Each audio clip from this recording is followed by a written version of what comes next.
died again on me on the way to work. So I've been fooling around with it and doing some research, and I found out that on the 99 Eclipse that this engine came out of, some of them they didn't put an alternator relay on, which means that if your dash cluster is unplugged, then your alternator won't charge.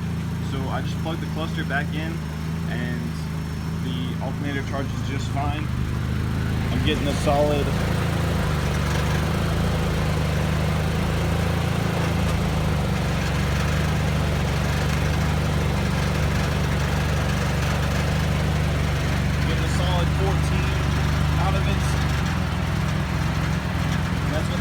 on and everything, so yeah, that's good enough. I mean, that'll keep the battery alive. So yeah, if you do this and you have a layer DSM that doesn't have an alternator relay on it, then you just have to leave the dash plugged in, the cluster to be specific. So if it's going to be plugged in, I might as well just put it right here where the glove box goes. I don't have a glove box anyway, so I'll need to do a little bit of moving and cutting wires and stuff to get it to reach over there, but I'll just let it sit right there so I can see what's going on over there too. So yeah, glad to have this thing charging so I can drive it again. So I've been driving the 4G swapped Mighty Max for probably a month now, and it's been going really well. Had to fix a few small things, nothing big. However, I did give it some wide open throttle pulls the other night, and it is overboosting and hitting fuel cut. So I think that is probably due to the fact that we have an upgraded turbo on the stock tune. So what I've done is I put this manual boost controller that actually came in the DSM that I pulled this engine out of. I put this in and turned the boost all the way down. So I'm gonna do some wide open throttle pulls and make sure that we're not overboosting anymore, and also should not have any more fuel cut.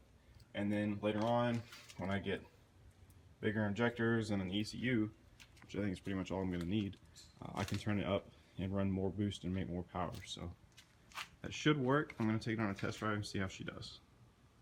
So back from the test drive, the boost controller did cut the boost down some. I could tell a big difference. It was a lot safer. However, when I go full throttle and stay there, it still does make a little bit more boost than it's supposed to. I didn't do it very long. I really don't want to do it so much that I hit fuel cut because it's dangerous. You blow your engine up doing that. So pretty much I'm just going to leave it this way for now. There's not really anything I can do about it unless I was to get an old turbo like the old one that came off there that was broken.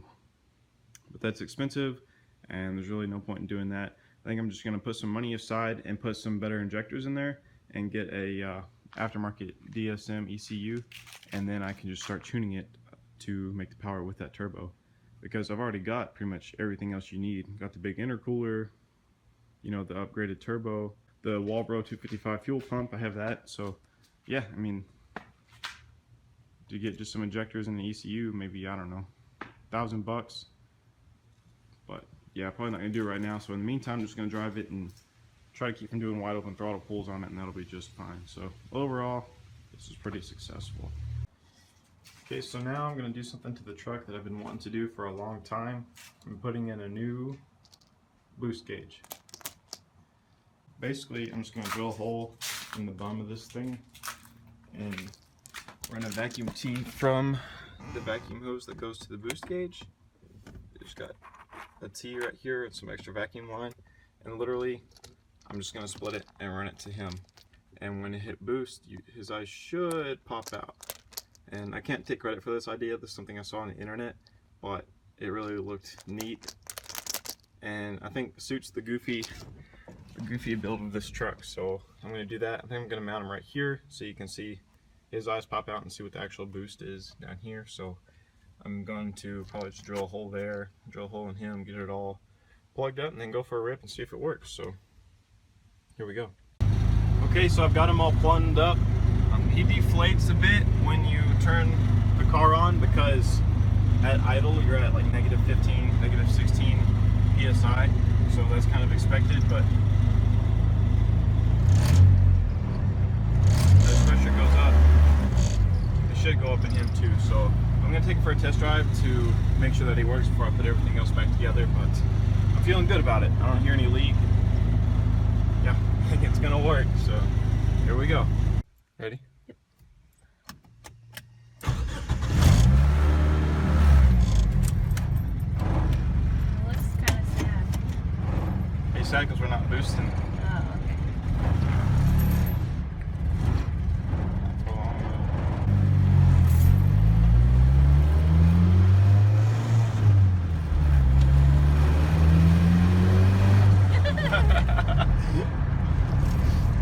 Go somewhere where we can get a little bit more.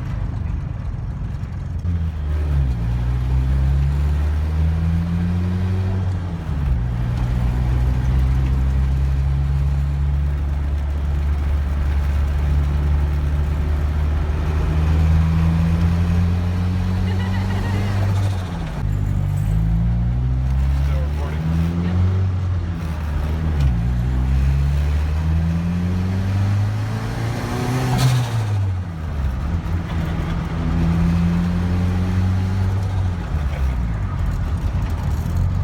What do you think? It's pretty funny.